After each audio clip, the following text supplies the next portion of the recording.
In the wake of World War II, psychiatrists promised world governments workable mental health solutions for not only war, but also mounting social problems. They began to popularize the notion that psychiatry was the cure for any and all mental troubles. But behind the facade lay betrayal, coercion, and brutal abuses. But against this backdrop of vested interest and deceit, one psychiatrist had the courage to speak the truth about psychiatric coercion. Dr. Thomas Szasz, a professor emeritus of psychiatry and a lifetime fellow of the American Psychiatric Association. Another lamentable new development is a claim that millions of children suffer from a mental illness called attention deficit hyperactivity disorder, and that Ritalin, administered to the children, often against the parents' will. Of course, it's always against the child's will, but nobody's asking the children. And that the administration of Ritalin is a treatment for it. Well, if you believe that, you don't believe anything. No behavior or misbehavior is a disease or can be a disease. That's not what diseases are. Diseases are malfunctions of the human body, of the heart, the liver, the kidney, the brain, and so forth. So it doesn't matter how a child behaves. There is nothing to examine. If he's sick, then there must be some objective science to it, which can be diagnosed by physicians and objective tests. As soon as you go to a doctor, they take a lot of blood and take x-rays. They don't want to hear how you behave. Labeling a child as mentally ill is stigmatization, not diagnosis. Giving a child a psychiatric drug is poisoning, not treatment.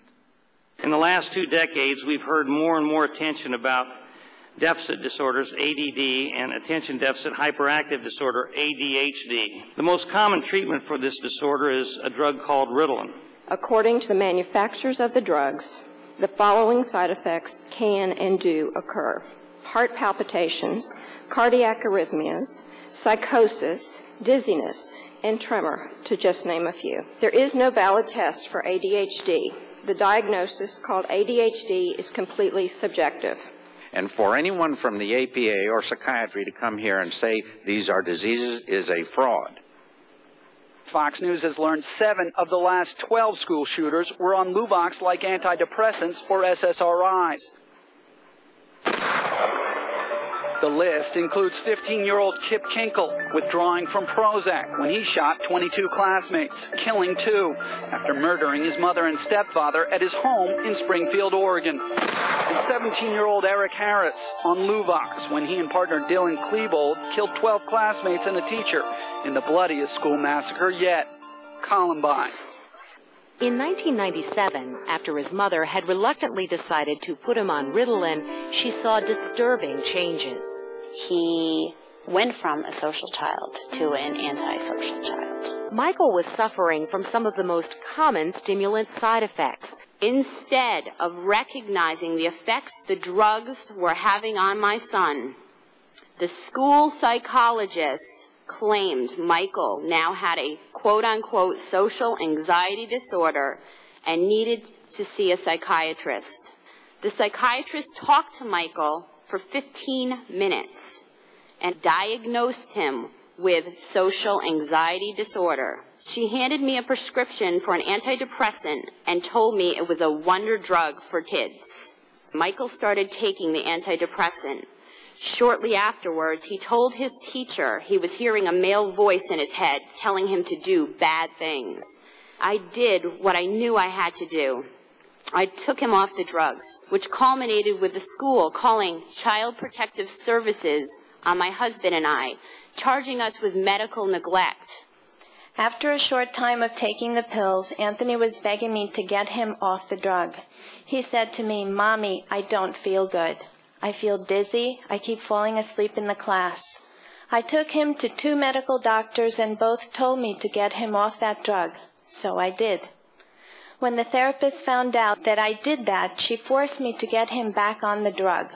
I told her, what do you want for me to kill my child? I refused one more time to put him back on the drug. 2 days later, 2 policemen and 2 social workers came to my house and took all 4 of my kids away.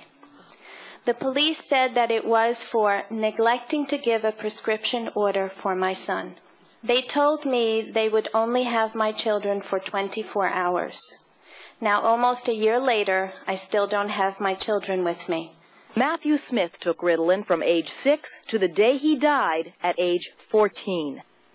On March 21st, the day these pictures were taken, Matthew collapsed at home and never revived. After an autopsy, the medical examiner's conclusion was that Matthew's heart had been damaged by long-term use of methylphenidate, the generic name for Ritalin. Mark and Cheryl Miller say Zoloft, an antidepressant that was given to help their son, 13-year-old Matthew, killed him instead. Matthew became uncharacteristically moody and agitated, and after 7 days on the drug, he committed suicide. A little girl named Shayna Dunkel. She always was happy, very upbeat. She could just make the sunshine.